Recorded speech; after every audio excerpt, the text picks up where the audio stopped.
Jadi kita berusaha untuk bagaimana caranya apa yang kita kerjakan itu membuat pekerjaan orang lain lebih mudah. Nah, itu prinsip di Oke. Hotama sih. Nah, dalam abang mendirikan perusahaan ini tuh modal sendiri atau gimana?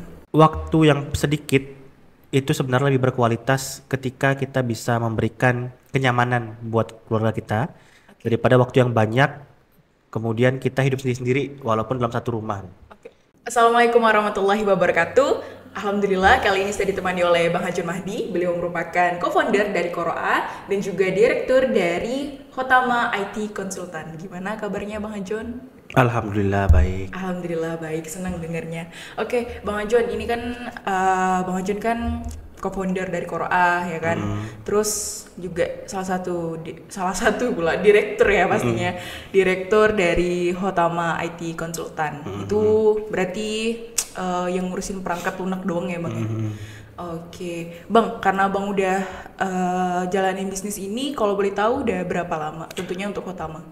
Kalau mulai usaha itu dari sekolah sebenarnya. Jadi dari sekolah itu udah usaha, udah dagang, kemudian udah coba beberapa usaha dan lain sebagainya. Kemudian tapi kalau di Hotama itu kita mulai di 2011. Jadi sekarang udah masuk tahun ke-13 berarti. Masuk ke 13 ya. Oke, tapi belum 13 tahun. Belum, nanti Belum. bulan April 13 tahunnya. Oke. Nah, berarti kan Abang udah jalankan bisnis untuk Hotama aja lah ya, kita hitungnya nggak usah yang mungkin dari sekolah gitu. Hmm, Nah, di Hotama ini kan tentunya tidak apa ya, pasti dalam sebuah perusahaan nggak langsung lancar-lancar aja kan Bang kan. Nah, dalam Abang mendirikan perusahaan ini tuh modal sendiri atau gimana? Ah, modal kalau dalam artian modalnya adalah uang, eh iya modal sendiri, tapi tidak dalam bentuk uang sebenarnya karena Oke. tidak semua hal yang kita mulai dari tidak semua hal yang kita mulai itu harus kita mulai dengan uang. Eh, Awalnya freelance, jadi programmer freelance, kemudian ketika dapat uang dikumpulkan buat modal dan sebagainya. Jadi modal itu memang penting tapi tidak jadi nomor satu sih untuk modal uang ya. Oke, oke. Tapi berarti dari awalnya itu nge-freelance dulu sebelum. Oke. Sebelum bangun Hotama itu freelance dulu. Oke. Jadi freelance programmer, bikin web, Oke. bikinkan company profile dan segala macam. Oke. Setelah itu 2011 baru kemudian bikin Hotama. Tapi setidaknya memang udah sama ya jalannya sama perangkat lunak itu ya. Udah sama. Karena pengen Sama-sama pengen berkembang, pengen berkembang jadi bikinlah perusahaan, Hotama. ada Awalnya tim. bukan perusahaan, Oke, awalnya oke. memang pakai nama-nama doang, namanya Hotama House awalnya tuh. Oke. Kemudian beberapa tahun setelah 2011 akhirnya bikin CV. CV-nya namanya CV Citra Hotama. Oke. Setelah itu CV Citra Hotama sampai tahun 2018. 2019 di-upgrade jadi PT Kreasi Putra Hotama. Oke. Gitu. Jadi ada jenjang-jenjangnya sih. Oh, berarti CV dulu abis itu baru PT ya? Terus jadi PT gitu Perseorangan ya? dulu, Heeh, heeh. pakai nama-nama biasa dulu. Iya. Awalnya namanya Hotama House. Habis itu jadi CV Citra Hotama. Iya. Tapi brandnya ngambilnya Hotama IT Konsultan. Iya. Kemudian 2019 jadi PT Kreasi Putra Hotama. Hotama IT Konsultan dihapus jadi Hotama doang. Oh, Gitu. begitu. Wah, berarti memang termasuk ini ya, lumayan panjang juga perjalanannya sampai jadi PT Kreasi Putra Utama ya, Bang ya. Oke. Nah, dalam membangun sebuah perusahaan tentunya kan ada tim di dalamnya, bahkan sampai saat ini kan. Nah, gimana sih kiat-kiat Abang membangun tim? Eh, Tim itu yang diperlukan adalah bukan dari keilmuan dia, bukan dari seberapa expert dia dalam mengerjakan sesuatu, tapi seberapa peduli dia dengan apa yang dia kerjakan dan seberapa tinggi dia belajar untuk bisa mengerjakan apa yang sedang dia kerjakan. Karena kebanyakan eh, orang-orang yang sudah expert menganggap dirinya expert itu kebanyakan ya mereka merasa bahwa pekerjaan ini bisa dikerjakan besok hari, lusa hari dan segala macam. Oh, penunda-tundaan gitu ya. Tapi dengan orang yang mau belajar, orang yang punya attitude yang baik, itu mereka dengan sendirinya bisa upgrading kapabilitas mereka sehingga mereka bisa memantaskan diri untuk pekerjaan tersebut. Jadi setelah bongkar pasang tim selama beberapa tahun segala macam, akhirnya saya menemukan bahwa oh ternyata yang kita butuhkan bukan orang pintar, tapi orang yang peduli. Gitu sih. Bukan orang yang pintar, tapi orang yang peduli. Kalau orang pintar, dia kerja hanya sebatas kerja doang. Kerja Iya. itu kan ada dua. Ada kerja yang sifatnya repetitif, ada kerja yang Oke. sifatnya mereka bertanggung jawab. Oke. Sifat yang kerjanya repetitif itu sifatnya berulang. Oke. Berulang lah, masuk jam 8, pulang jam 5 sore, ngerjain A, B, C, D, E, besok lagi ngerjain A, B, C, D, E, masuk jam 8 sampai jam 5 sore. Iya. Itu repetitif. Iya. Itu tidak punya challenging. Nah, yang dibutuhkan adalah orang-orang yang peduli. Mereka ketika dikasih target, mereka mengerjakan walaupun dengan eh, misalnya lembur sampai tengah malam, Iya. dengan tanggung jawab, dengan belajar dan sebagainya. Jadi yang paling penting adalah mereka-mereka yang peduli dibandingkan mereka-mereka yang sudah pintar. Oh, Gitu sih. berarti abang ini memilih tim tentunya itu tuh bukan memilih dari yang expert-expert yang udah mungkin S1 jurusan ini atau mungkin yang benar-benar dia menggeluti suatu bidang itulah kayak gitu. Berarti bukan benar-benar dari Bukan, seperti bukan. itu. Expert masuk dalam parameter, tapi parameter utamanya adalah mereka-mereka yang peduli. Oh, tetap ada, hanya saja yang diutamakan yang peduli itu tadi ya, termasuk kategori abang. Yang nggak nol banget, tapi nggak pintar banget, tapi mereka peduli. Itu nilai positifnya. Nilai plusnya di pedulinya. Karena orang peduli pasti bertanggung jawab. Orang yang sudah expert, mereka biasanya besar kepala. Oh, begitu.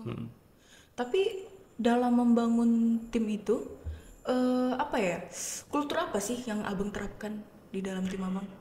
Kalau sekarang kita bangun beberapa culture itu sudah pernah dicoba, culture profesional dan culture dan sebagainya.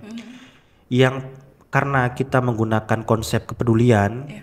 kita menggunakan konsep eh, setara satu sama lain, Iya. yang akhirnya kita membangun culture tim itu dengan cara yang semi kekeluargaan. Jadi kita peduli sama orang lain dan orang lain juga peduli sama kita. Kemudian kita juga bisa peduli dengan pekerjaan kita sehingga kita menghasilkan kepedulian-kepedulian dalam sebuah culture usaha. Karena 60% Iya. usaha itu gagal karena dia salah culture. Oke. Jadi gimana caranya supaya kita sebagai business owner itu membuat culture yang terbaik buat bisnis kita sendiri gitu. Oke. Banyak orang di luar sana yang bilang bahwa bisnis based on kekeluargaan itu bullshit, tapi yang saya rasakan sejauh ini ya masih worth it untuk kemudian dilakukan karena kita bisa mempertahankan kepedulian sih. Iya. Tinggal mempertahankan culture itu saja, bisnisnya bisa sustain. Tapi kalau ugal-ugalan dengan culture, ya culture-nya akan hancur dan bisnis akan hancur. Karena kebangkrutan itu karena dua hal. Pertama karena produknya nggak dipakai sama orang. Kedua karena culture-nya yang salah. Oke, berarti culture itu benar-benar sangat mempengaruhi ya dalam.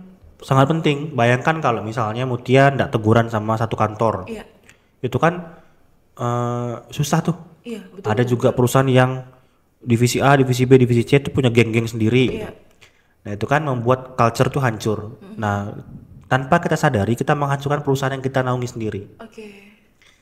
Nah kebanyakan perusahaan-perusahaan yang bangkrut, perusahaan-perusahaan yang tidak berjalan dengan baik, itu mereka yang culture-nya kacau. Oke. Jadi HR-nya, human capital-nya, GA-nya tidak bisa nge-handle culture mereka secara bagus gitu. Iya, dia belum bisa menentukan mana culture yang terbaik lah untuk perusahaannya. Makanya pasti pernah lihat misalnya pergi ke fast food atau pergi ke restoran-restoran kalau pergi pagi-pagi, pas mereka baru buka pasti mereka bikin yel-yel, nyanyi-nyanyi. Nah itu kan Betul.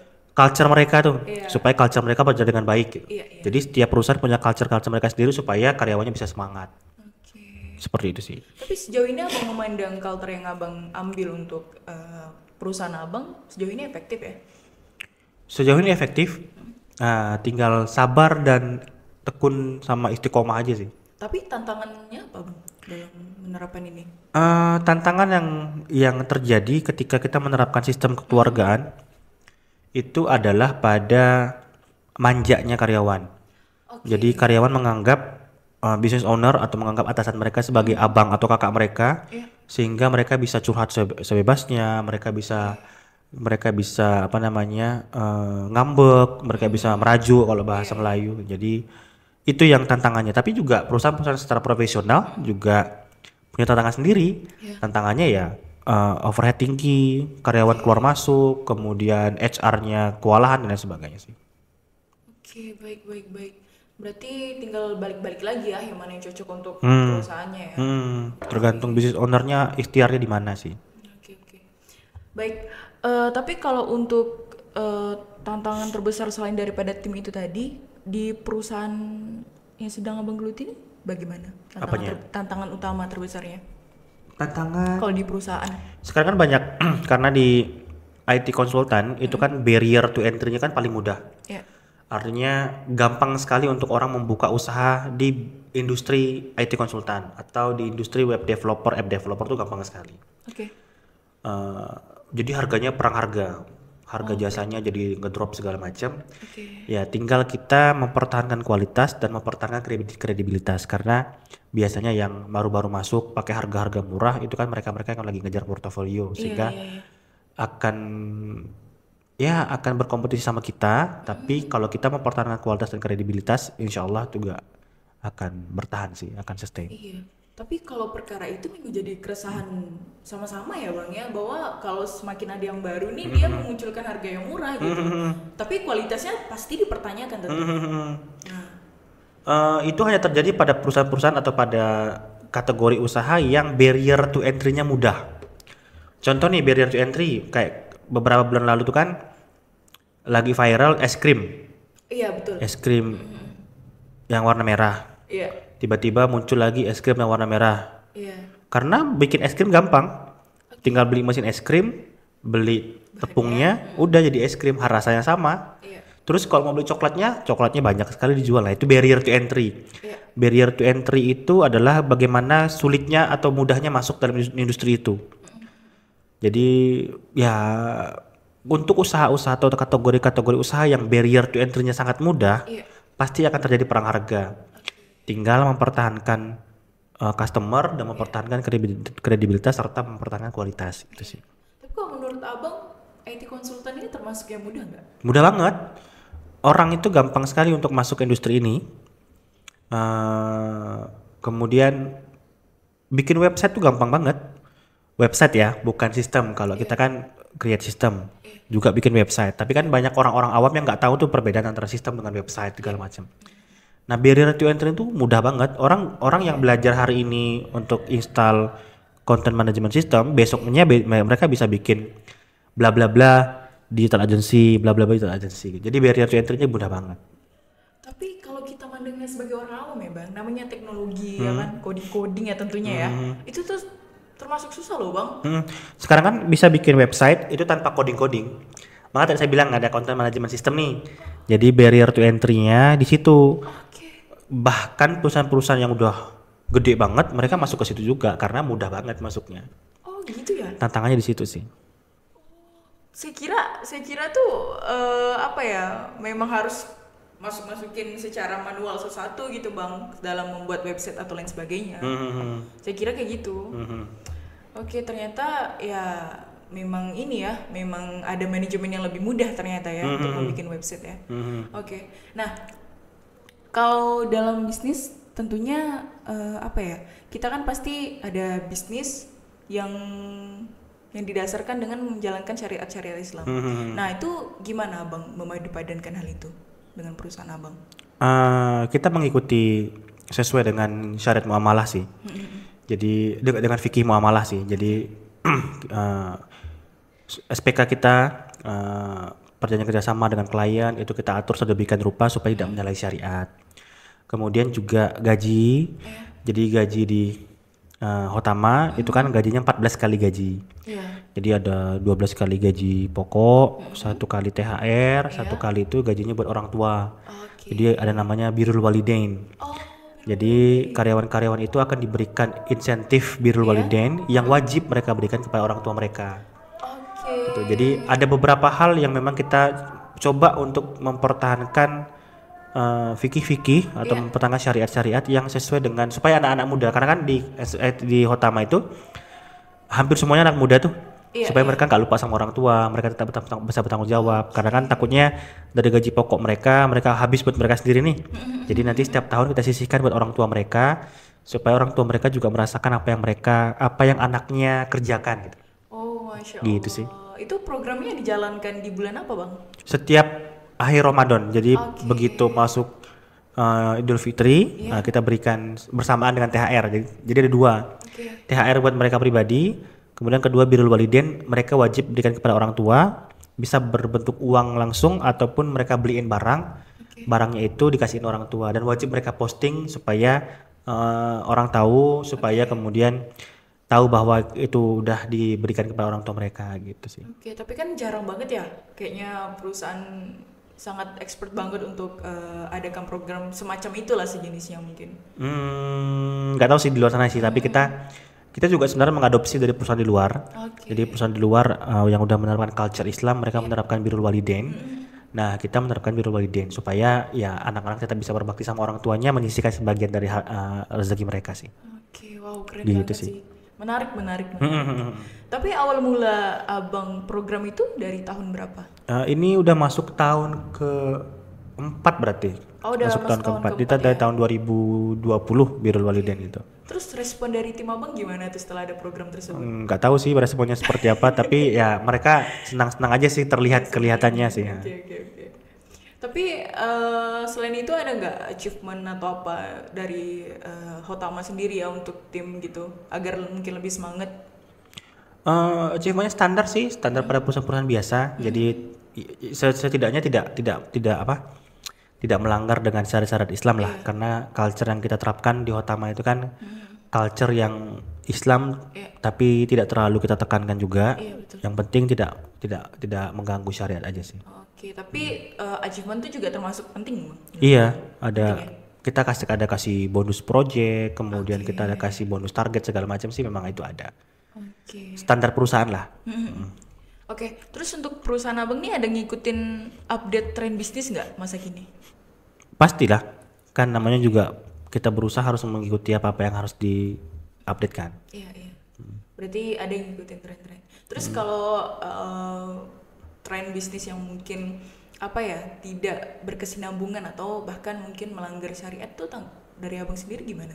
Kita tidak mengarah ke sana sih. Sejauh ini masih belum ada yang mengarah ke sana sih. Nah, Oke, baik, baik, baik. Sangat menarik sih, karena kan udah banyak banget nih bang. Kalau mungkin beberapa perusahaan yang sedikit lah tetap mengikuti tren, tapi itu agak sedikit melanggar dari sebuah aturan Islam yang telah ditetapkan ya. Oke, baik, baik. Terus untuk dari perusahaan abang sendiri ada gak sih kayak jalankan filantropi bisnis gitu? maksudnya filantropi bisnis tuh? Iya, mungkin ada yang jalankan sebuah bisnis yang berbasis filantropi. Oh, nggak ada sih. Kan kita bisnisnya profesional nih. Bisnisnya based on, kalau di Islam namanya muamalah. Oke. Jadi kita bermuamalah secara profesional. Iya, iya. Kita dibayar karena jasa kita dibayar karena pekerjaan kita. Tapi jadi nggak ada filantropi. Cuman setiap keuntungan yang kita dapatkan itu biasanya kita sisihkan buat kegiatan sosial. Oke. Jadi kita pernah bikin bantuan kemanusiaan, banjir bandang di Sintang. Oke, oke, oke. Kita pernah bikin sunatan massal di pelosok Kalimantan. Iya.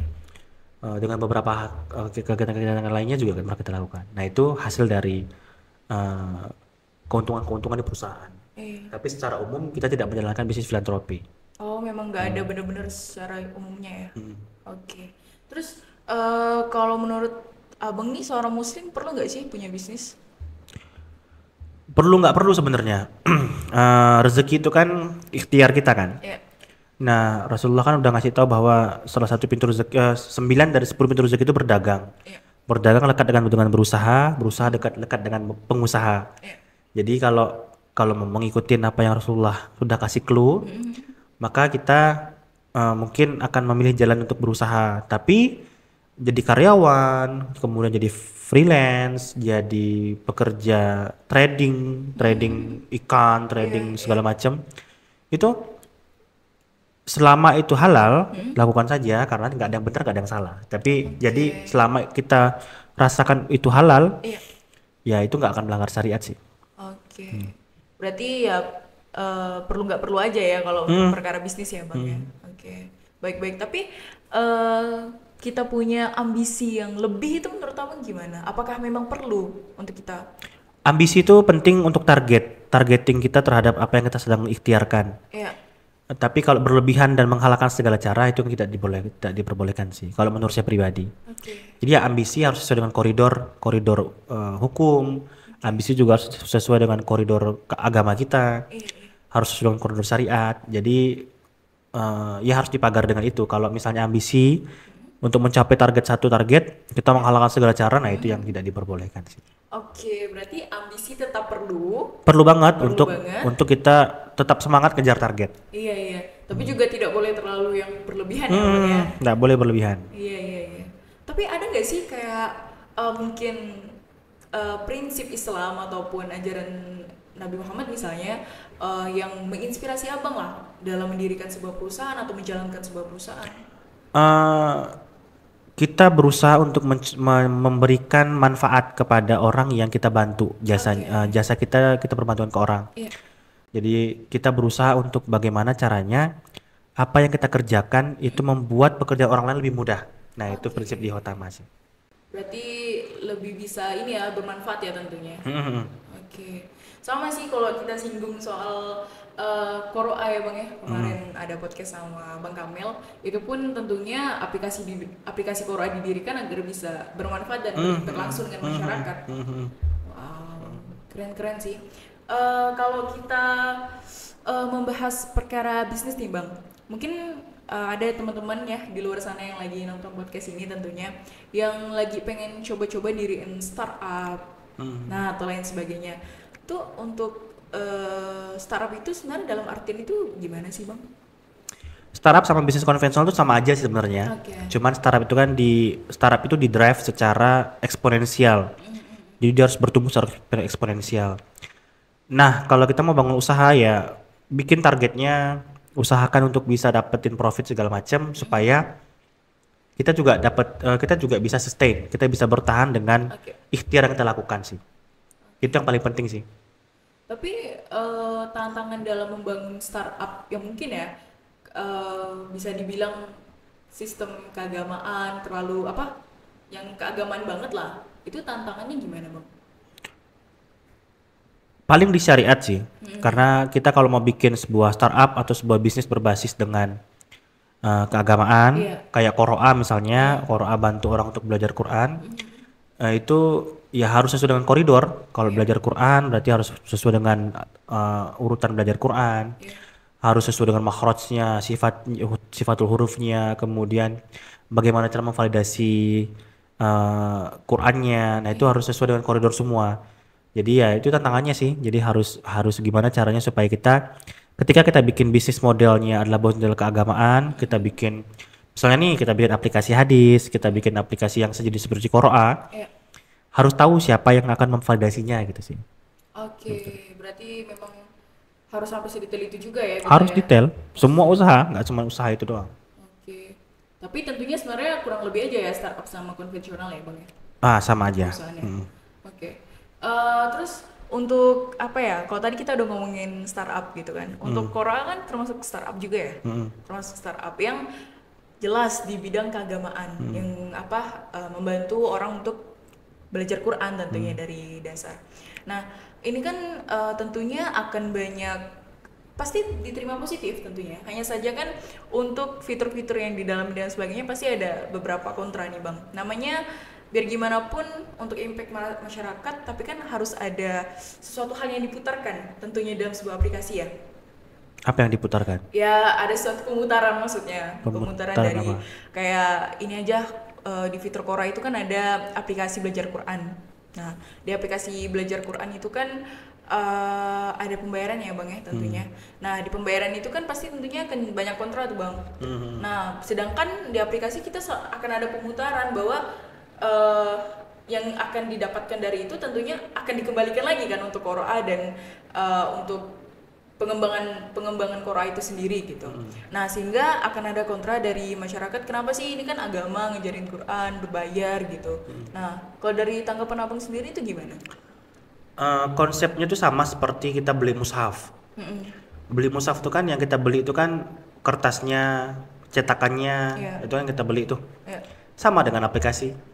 Jadi belajar Quran memang gratis, tapi resource di baliknya itu kan harus kita bayar. Oke. Nah, siapa yang kemudian akan membayar itu kalau sistemnya kita berikan gratis gitu. Sama kayak mushaf. Siapa yang akan mencetak mushaf Quran ketika mushaf Quran itu kita berikan gratis gitu. Oke. Jadi analoginya seperti itu. Jadi memang belajar Qurannya gratis, memang mushaf itu gratis, tapi ada resource yang kita keluarkan. Misalnya mushaf untuk mencetak huruf-huruf hijaiyah, untuk mencetak ayat-ayat Quran di dalam mushaf, Iya. itu dibutuhkan kertas, dibutuhkan lem, Iya. dibutuhkan tali, dan dibutuhkan alat percetakan. Iya.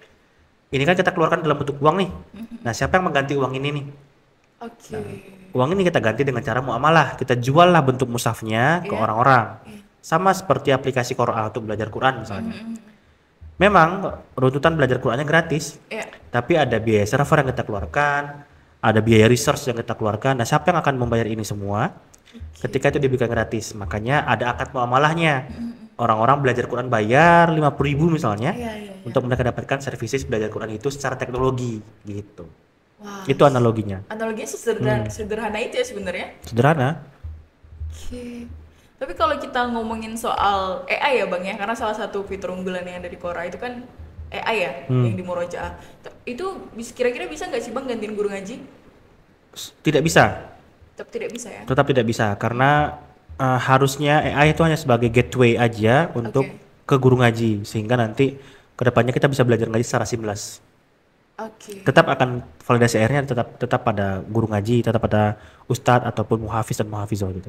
Berarti itu lebih ke untuk kita simulasi latihan aja ya? Untuk latihan murojaah harian lah. Murojaah harian ya. Tapi itu untuk khusus AI-nya.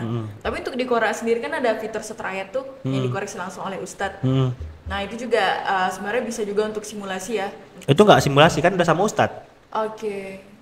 Karena kan begini Bang, ada yang bilang bahwasanya apa sih kita dalam belajar tuh harus ketemu guru secara langsung gitu. Itu gimana?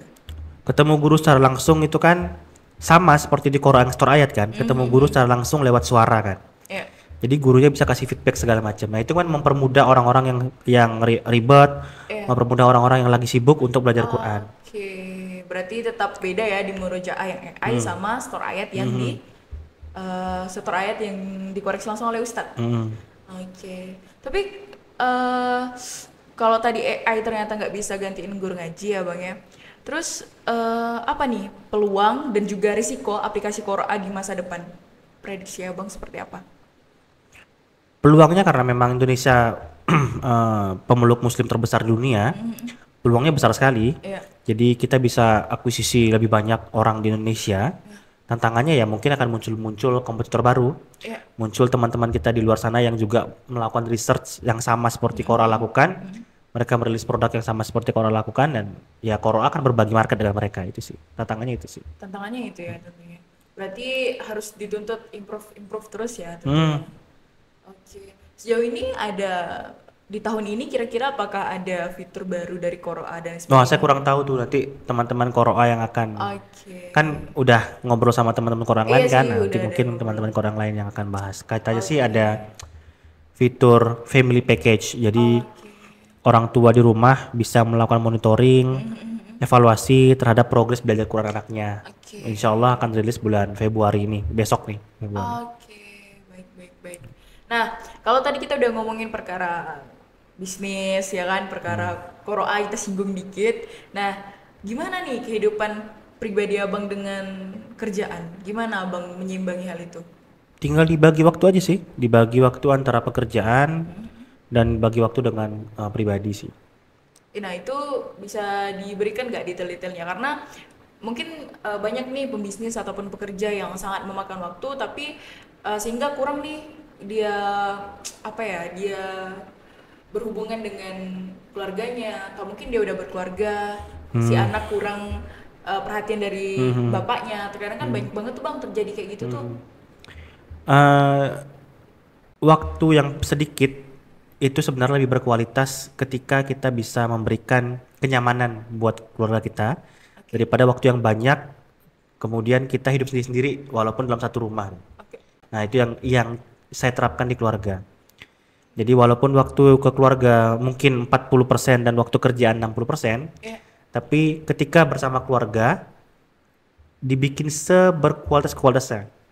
Misalnya bandingkan antara 1 jam kita main dengan anak Iya. tanpa handphone, kita main dengan anak, kita dengar keluh kesahnya, kita dengar ceritanya dia, itu akan lebih berkualitas daripada kita 24 jam di rumah, tapi bapaknya di kamar, ibunya di dapur, anaknya main di luar sama mbaknya, terus bapaknya main HP, ibunya main handphone di dapur segala macam.